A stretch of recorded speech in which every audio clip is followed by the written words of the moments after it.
hope you're doing well.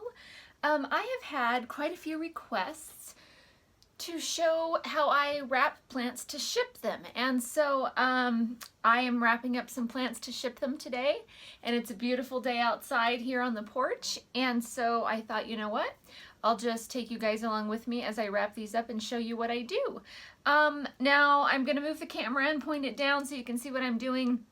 First thing I want to say though is that the way I do it is not necessarily the best way. I'm not putting this up as the way to do it. This is just what works for me, what works really well. I tried multiple different things with the types of plants that I ship.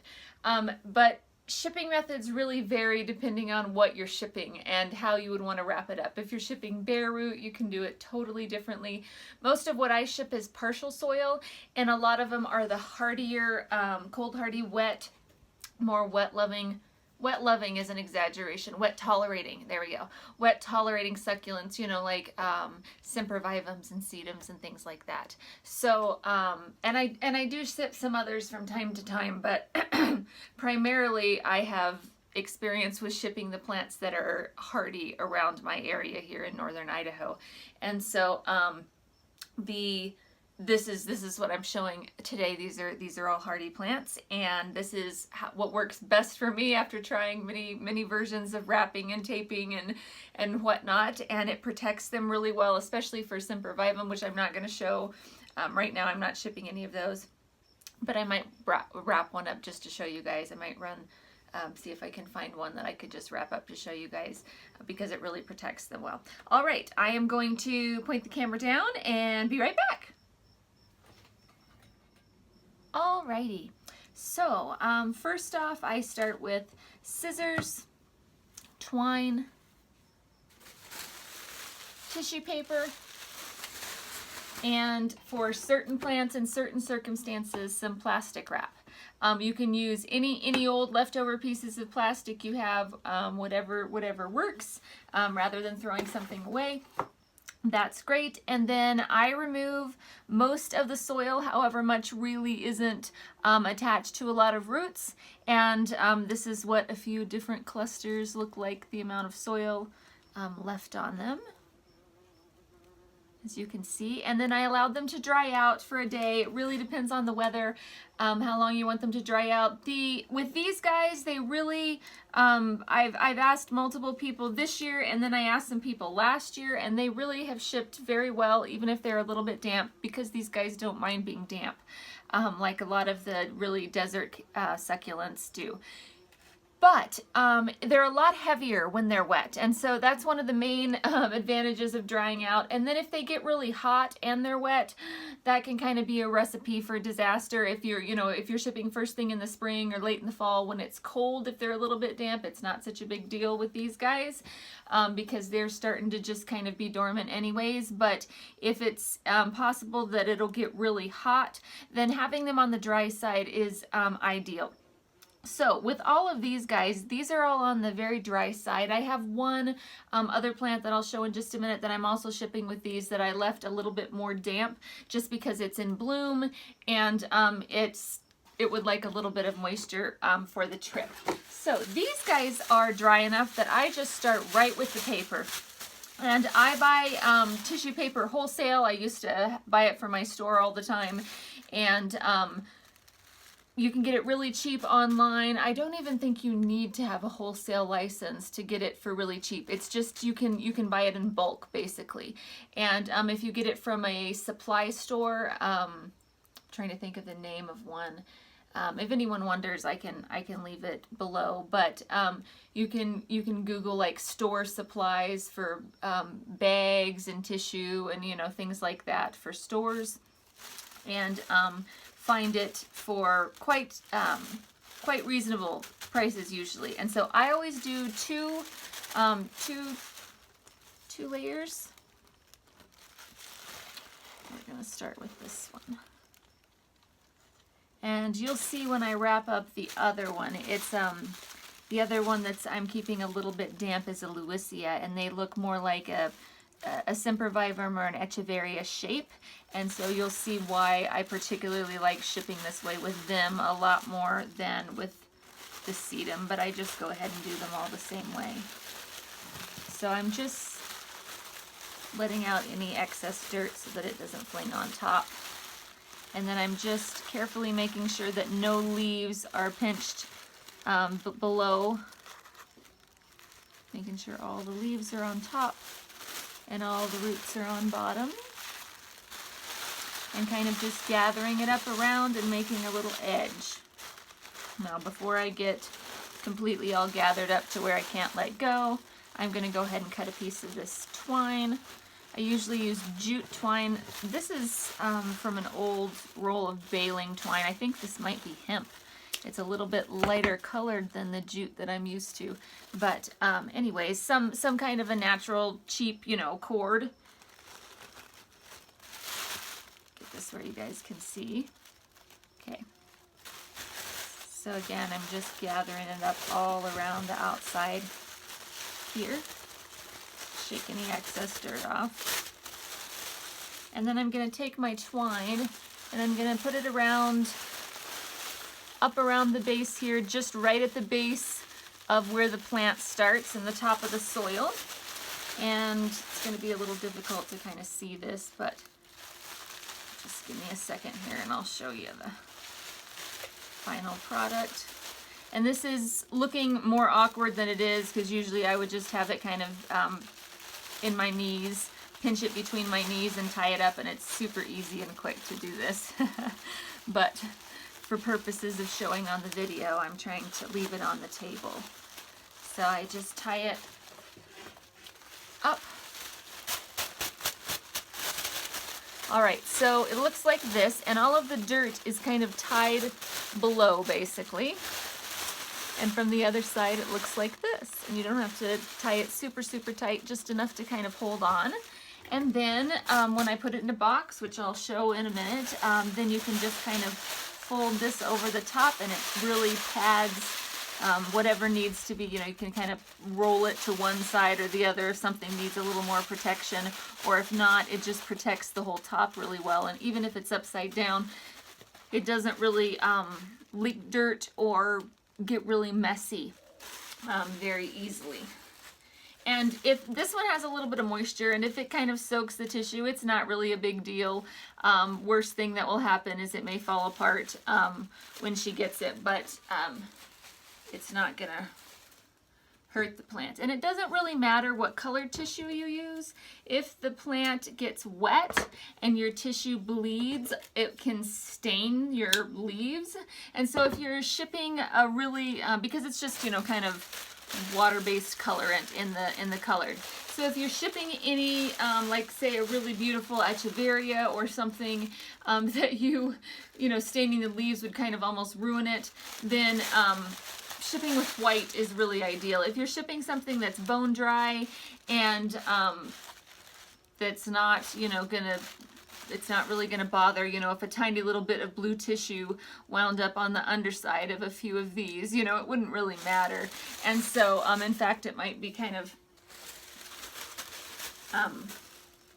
it might just kind of blend in with the plant, and you might not even hardly really even notice it. And so, but for the most part, I like to use white tissue. But sometimes it's really fun when you're shipping someone plants to, you know, put the outside, like the first one in white, and then the outside in a different color, just to make it fun and colorful. And I love stuffing the colorful tissue at least at the top of the boxes. So I try and keep a little bit of colorful stuff on hand. And again, I'm doing the same thing, just gathering it up around the base, letting any excess dirt out.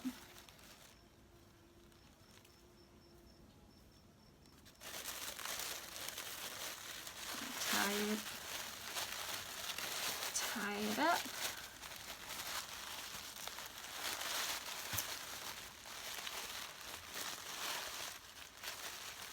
All right, now before you wrap it all the way up, which I'll just go ahead and show now instead of waiting until I box them up, you of course want to make sure that they have a label with them. And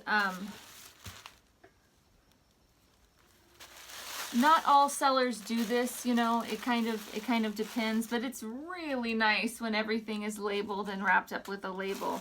And so taking, you know, just, you can get these kind of tags, just really flimsy little tags that are really inexpensive. You can use old mini blinds and cut them up. When I had my first nursery business, like 15 years ago, and sold wholesale to nurseries, that's what I used as tags, was old mini blinds that you just cut up and use, you know, the little plastic strips as tags before I started ordering my tags. And then I started ordering them all from this company here, and it's an amazing company that has just beautifully printed tags and the names and everything and care and whatnot on them, which is awesome. But you have to order really large quantities of these tags, you know, each variety. I don't remember if it's, you know, 1,000 or 5,000 tags of each kind. So I didn't always do that, and nor do I now.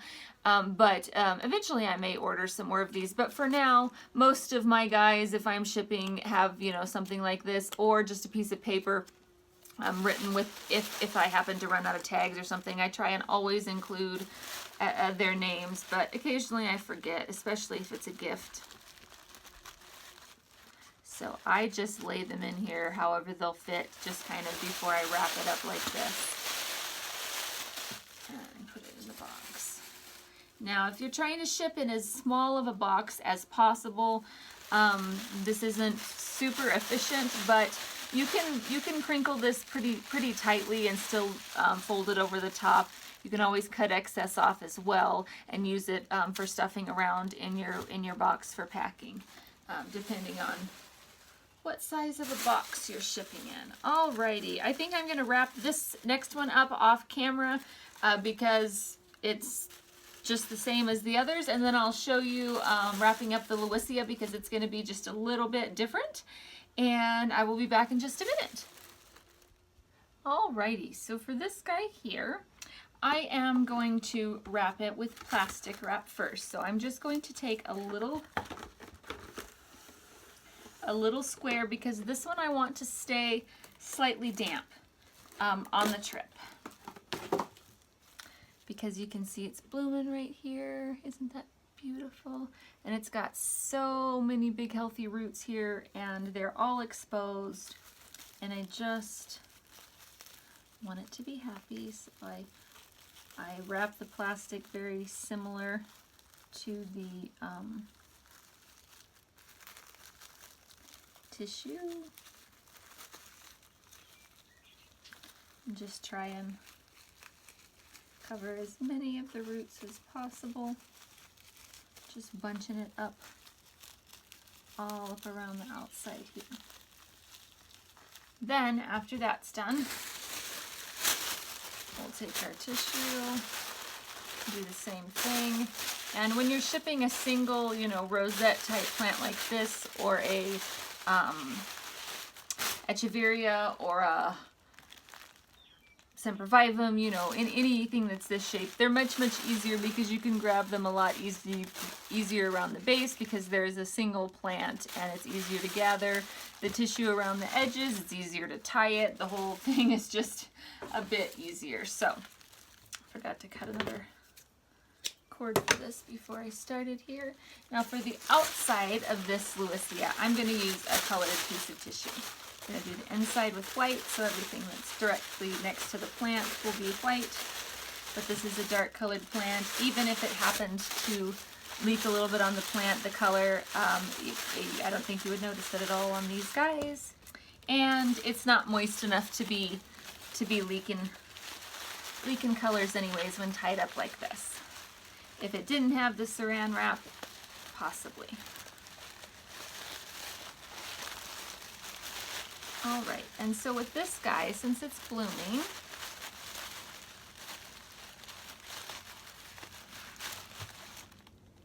we can use the tissue paper and kind of fold it over the main leaves here so that the majority of the excess is by the bloom. And then we can wad these guys around the bloom and just insulate it in so that it's much, much less likely. And you could even tape this part right up here if you wanted to, or, which I think this is what I'll do, I'm just gonna tie another piece of string. Just gently hold this up around the blossom stalk so that it doesn't get broken.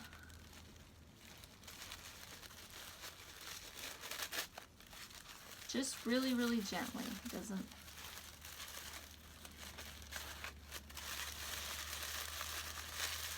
All right, and with this guy, I didn't want to tuck a tag in here with him because it's too big and bulky and it would have dug into the plant. So I'm just going to tuck it into the back string here. All right, I'm going to grab a box and we're gonna box these guys up.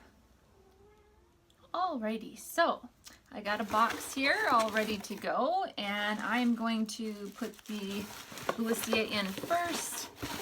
This is the only one that I'm not going to put straight up and down because the bloom is just too tall. Oops, out of focus here. I'm going to lean the camera. Well, actually, no, I'm going to want it down, aren't I? All right, so then the other ones just go tucked to the side. This guy's going to lean over like that.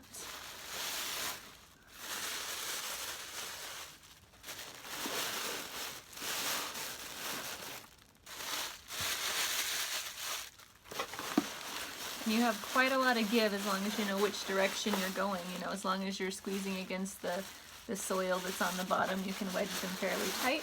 And as long as you know that your plants are fairly short, you can compress this top tissue just fine without hurting them at all.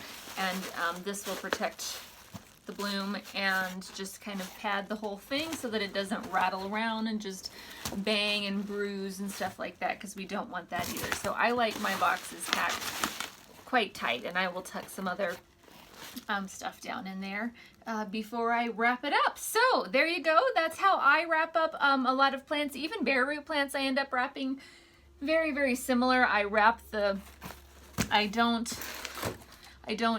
tie them as much, but I wrap the root up in tissue and kind of just wrap it around, and then have kind of the excess bunching around whatever the plant that I'm shipping is, like this, and it works really well for me. So a lot of people roll it, and for things like lithops and stuff, this is way excess, obviously. You can just kind of almost throw those in an envelope and mail them. They're so tough. But for plants like this and more leafy succulents and things like that, this is how I ship a lot. So I hope that was helpful. I hope you're all having a fantastic week. I will talk to you soon.